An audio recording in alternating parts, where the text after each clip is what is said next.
The following review is written by a horror nerd with too much free time on his hands.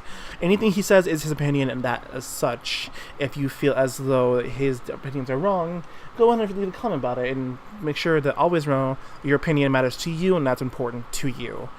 Anyways, enjoy the video.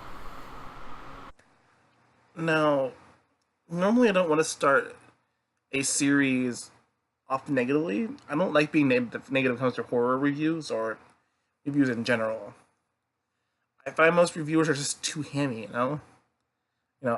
I'm so angry at movie or comic. But please, just allow me to be a little bit hypocritical on this and go over why I don't like this movie. So, let me go over a bit the history of me and the movie here a bit. I actually found it randomly at a Walmart of all fucking places. As I going, we getting ready for vacation, I need to buy certain things, phone charger, in case I need a new one, those pocket charger things, phone cards. When I peeked at the corner of my eye, I was like, oh, my mother's eyes is a thing. I feel like uh, it feels aimless, honestly, more than anything else. It just feels like it doesn't have a direction, and that's how I felt watching the movie as well. I felt aimless. I was like, oh, this movie is kind of just at best, and there's no direction to it. Like, I'll give the movie to I'll give the devil his due. The I'll give the devil his due. The interesting parts of the film, and it has its merits. Merits being that won an award for being in a language most movies aren't in. I'll give it merit there as well as its other merit it deserves, like being artistic, having the balls to do blood and gore. All I can think of honestly that one. Uh, but that's really what the movie. That's it really for the movie itself, like merit wise. Let's get a bit more into the plot of this movie. The interesting plot. This movie's plot is a lot of things. I'm not sure how to explain all of it at once in a single burst, so it's kind of dissected together, so to speak, here to see what happens with this plot. This movie starts out the way every movie I feel should do, with a mother and daughter dissecting a cow head. Because surgery, according to the Wikipedia article, the mother's a surgeon, or was a surgeon rather, so there's that, I guess, but then there's a knock on the door. So this next bit of is kind of interesting. You know that meme where it's like, oh, millennials killed a serial killer business because we don't open the doors for strangers who just knock on the door because we're not expecting them? You know, it's kind of like that. Speaking of which, when did this movie take place again? Hey Siri, when did My Mother's Eyes take place?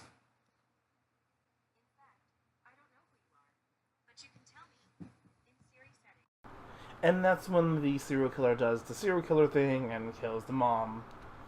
But unlike other slasher, the dad does something a little different, I feel like, and kidnaps the killer. Okay.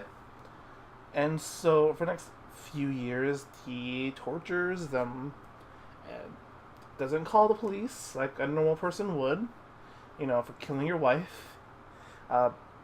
Wait, why didn't you just call the... Anyways, I'm confused already.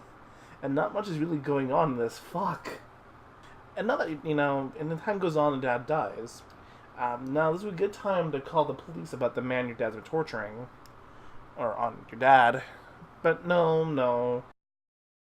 And this time, like, her dad dying kind of fucks her up. But not to actually grieve about it for enough of a period of time.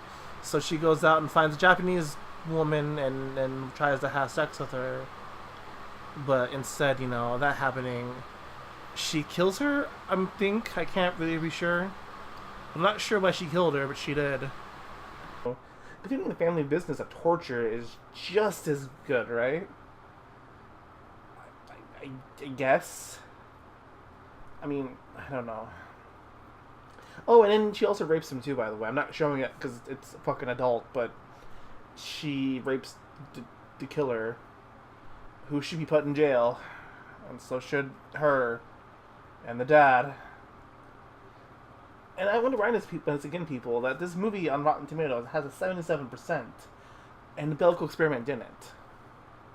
Now, I'm not saying the Belko Experiment's better film, because both are kind of just bland garbage. Again, well, I guess you can't say garbage, but again, this was deemed good on Rotten Tomatoes reviewer critics. Okay. But that's cool because she has another woman again. And this woman, uh, she's a baby this time, so she does what every things happens, and she scores a baby by kidnapping it and torturing the mother. Same way the man did, that, rinse repeat. Until, the baby grows up and then frees the mom, and then the mom kind of lumbers away to find the police. Uh, who, well, it ends in a gun. Again, this movie's a 77%, by the way. So this is where I get a little further into the character-wise, but no one has time to be a character, really, because everyone's an archetype. Because, again, what is the point of this fucking movie? What was the point of this movie that is in my storage right now? I can't point at it and go, what is the point of this bad movie? Again, I can only think the point was one thing, and is that trauma can create monsters. And I don't also mean like the big spooky kind either, like the sociopath kind, the ones that go, I'm so sad, ooh woo, I'm gonna emotionally manipulate my boyfriend, and then he has trauma for the rest of his life, and now he continues the cycle. Type trauma, my bad. People can go through hell differently, and that's what I think the point it was trying to convey for this movie. Between the blood, gore, and rape, torture, but that's fine, I guess. I mean, life went through hell. The girl in the main went through hell at first, and then caused hell because of it. And she becomes a torturous rapist, but it doesn't mean exclude her well. I mean, it's not bad. I mean, it's not bad like the Saw series, or like it's not bad like Hostel, but it's not that good. It's okay, I guess. It's not the best movie. It's not the worst. But it feels like the writer's first feature length film, and I hope it's not his last because I really want him or her to improve on this. And I'm hoping that again, this is just a fluke in a film. Or maybe I just don't get art house. Maybe I'm not qualified to review art or horror because I don't have the credentials, as I'm not a professional reviewer, despite having qualifications of being into horror. Maybe I'm just not qualified to review a movie as an art house film about torture, rape, because no. But in the end, if you're interested in watching this film, it's on Amazon, obviously, as well as Netflix. The film's I don't think the film's good, but you might. I can't stop you from thinking that. If you want to watch it, be my guest. Be my guest. You know. What do you want me to say here at this point in time? It's a movie at best. I can't stop you from liking it. Again, it's just my opinion of some stupid horror nerd that you shouldn't really respect entirely because that's just my stupid opinion. But if you came here looking for my opinion, dear God, why? It's a movie in the end. Next is a Giga. I'll see you guys. Whatever. Horrible Survivor coming in the future. Peace. Wait, have I been calling this movie the wrong fucking name the entire time?